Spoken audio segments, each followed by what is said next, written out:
This channel does not promote any violent, harmful, or illegal activities. All content provided by this channel is meant for an educational purpose only. তিল জ্বলার ছবি এবার হাওড়াতে দেখলাম আমরা। কি দেখলাম বেআইনি নির্মাণে চললো বুলডোজার। শরৎ চ্যাটার্জি রোড, সেখানে বেআইনিভাবে যে বহুতল তৈরি হচ্ছিল, সেই বহুতল নির্মাণের অভিযোগ ছিল বেআইনিভাবে, সেই বেআইনি নির্মাণ ভাঙতে চললো বুলডোজার। ছবি দেখাচ্ছি আপনাদের। বেআইনি নির্মাণ ভাঙতে এবার হাওড়ায় বুলডোজার।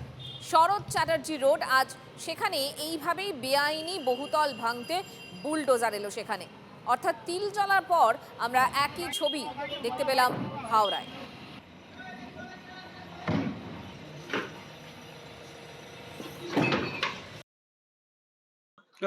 আমাদের আপাত দৃষ্টিতে তো দেখে তো অবশ্যই বেআইনি মনে হচ্ছে, তবে এখন পুরসভার যে নিয়ম কানুন, বিল্ডিং স্যাংশন প্ল্যান, সেই সমস্ত বিষয় তো আমরা অতটা অবগত নই।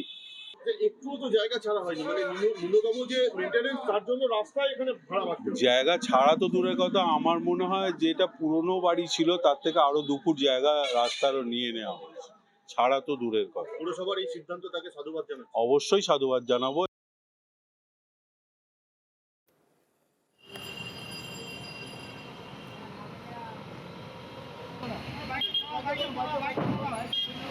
রাজ্যে পালা বদলের পর হাওড়া পুরসভা অ্যাকশন মুডে সরাসরি বুলডোজার নিয়ে এসে বেআইনি নির্মাণ ভাঙার কাজ শুরু করেছে।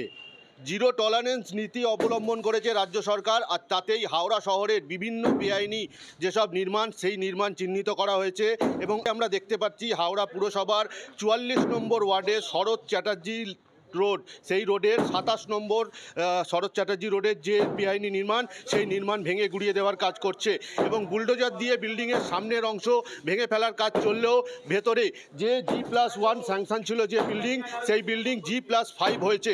অর্থাৎ বেআইনি যে 4 তলা, সেই 4 তলা ভেঙে ফেলার কাজ চলছে। এই মুহূর্তে জোর কদমে হামার চলছে সেই বিল্ডিংয়ের ছাদে। কংক্রিটের যে ঢালাই, সেই ঢালাই ভেঙে ফেলা হচ্ছে। ফলে বোঝাই যাচ্ছে রাজ্যে পালা বদলের পর যে সমস্ত বেআইনি নির্মাণের অভিযোগ ছিল হাওড়া পুরসভার বিভিন্ন ওয়ার্ডে, সেই বিল্ডিংগুলোকে চিহ্নিত করে ডেমোলিশের কাজ শুরু হয়েছে।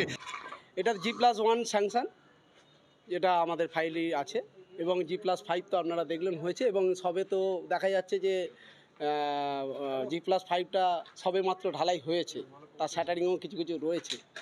এই জন্য ওপরটা একটু অসুবিধা হচ্ছে ভাঙতে। তবু আমরা ভেঙেছি, যতটুকু ফাঁকা পেয়েছি তার তলায় আবার এসেছি, এটা ভাঙা চলছে আমাদের। শুধুই কি এই বিল্ডিং, না লিস্টে আরও অনেক লম্বা? অনেক রয়েছে, লম্বা রয়েছে। কাজ কি চলবে? হ্যাঁ চলছে, এর আগেও চলেছে এবং চলছে এবং চলবে। কাদের মদতে এসব হয়েছে বলে মনে করছে? সেটা আমার ঠিক জানা নেই, আমি তো একজন স্টাফ হিসেবে আমি আর একেবারে শুধু এই শরৎ চ্যাটার্জি রোডের এই বিল্ডিং না, হাওড়া পুরসভার কাছে কিন্তু লম্বা লিস্ট রয়েছে, যে লিস্ট ধরেই কিন্তু আগামী দিনেও এরকম বেআইনি নির্মাণ ভাঙা হবে। হাওড়া থেকে সুব্রত বন্দ্যোপাধ্যায়, TV9 বাংলা। বেআইনি নির্মাণ তো হচ্ছে, দেখতে পাচ্ছি। এবার ভাঙা হবে, ভাঙা কি মনে করছেন, কি বলবেন? ভাঙা হলে খুব ভালো হয়। ভাঙা হলো জরুরি, ভাঙাটা? হ্যাঁ, ভাঙা। কি বলবেন?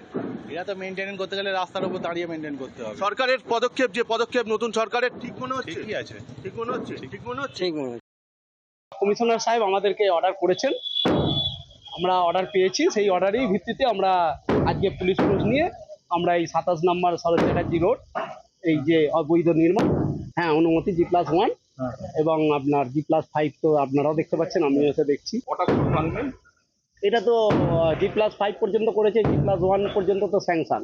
তো G+1 এর পর থেকেই তো আমরা হ্যাঁ বিজেপির পতাকা নিয়ে নরেন্দ্রপুর থানা এলাকার খেয়া আদায়, সেখানেই গুন্ডামি রুখে দাঁড়ালেন স্থানীয় বাসিন্দারা। এলাকাবাসীর প্রতিরোধের মুখে বাইক ফেলে পালালো দুষ্কৃতীরা। ঠিক কি ঘটনা ঘটেছে, এলাকাবাসীর কি বক্তব্য, সুশোভন আমাদের সঙ্গে রয়েছেন, আমার সহকর্মী জানাবেন। সুশোভন। দেখো, বর্তমানে কেন্দ্রীয় বাহিনী এবং নরেন্দ্রপুর থানার পুলিশ মোতায়েন রয়েছে। যেটা অভিযোগ স্থানীয়দের, যে বেশ কিছু লোকজন তারা দুষ্কৃতী, তারা একেবারে বিজেপির পতাকা নিয়ে এসে মারধর করছে। আদতে তারা তৃণমূলের কর্মী, এমনটাই অভিযোগ। এবং মহিলাদের একেবারে গালিগালাজ করা থেকে মারধর করা শুরু হয়েছে। এবং এই অভিযোগ সামনে আসতেই যারা স্থানীয়রা, তারা কিন্তু প্রতিরোধ গড়ে তোলে। বেশ কিছু লোকজন যখন আসে বিজেপি দলীয় পতাকা নিয়ে, তাদের উপর যখন চড়াও হয়, তখন কিন্তু তারা বাইক ছেড়ে পালিয়ে যায়। ঘটনাস্থলে নরেন্দ্রপুর থানা ও কেন্দ্রীয় বাহিনী জওয়ান মোতায়েন করা হয়েছে এবং এলাকায় কিন্তু তারা টহলও দিচ্ছে। অঞ্জিতা, ধন্যবাদ সুশোভন।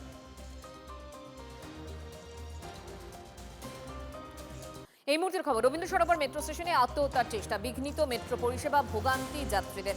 ময়দান মহানায়ক উত্তম কুমার স্টেশনের মধ্যে মেট্রো চলাচল বন্ধ। শহীদ ক্ষুদিরাম থেকে মহানায়ক উত্তম কুমার স্টেশন অবধি মেট্রো চলাচল করছে। ময়দান থেকে দক্ষিণেশ্বর পর্যন্ত মেট্রো চলাচল করছে, অর্থাৎ বিঘ্নিত মেট্রো পরিষেবা, ভোগান্তি যাত্রীদের। রবীন্দ্র সরোবর মেট্রো স্টেশনে আত্মহত্যার চেষ্টা, বিঘ্নিত মেট্রো পরিষেবা, ভোগান্তি যাত্রীদের। সুশোভন আমাদের প্রতিনিধি আমাদের সঙ্গে রয়েছেন, জানাবেন সুশোভন। দেখো, রবীন্দ্র সরোবর মেট্রো স্টেশনে 4:10 নাগাদ একটি আত্মহত্যার চেষ্টা হয় এবং ইতিমধ্যে কিন্তু মেট্রো কিছুটা অংশ বন্ধ রয়েছে এবং পুরোটা দেখার চেষ্টা হচ্ছে এবং মূলত ইতিমধ্যে রেল পুলিশ গেছে পুরো জিনিসটা দেখতে। ধন্যবাদ।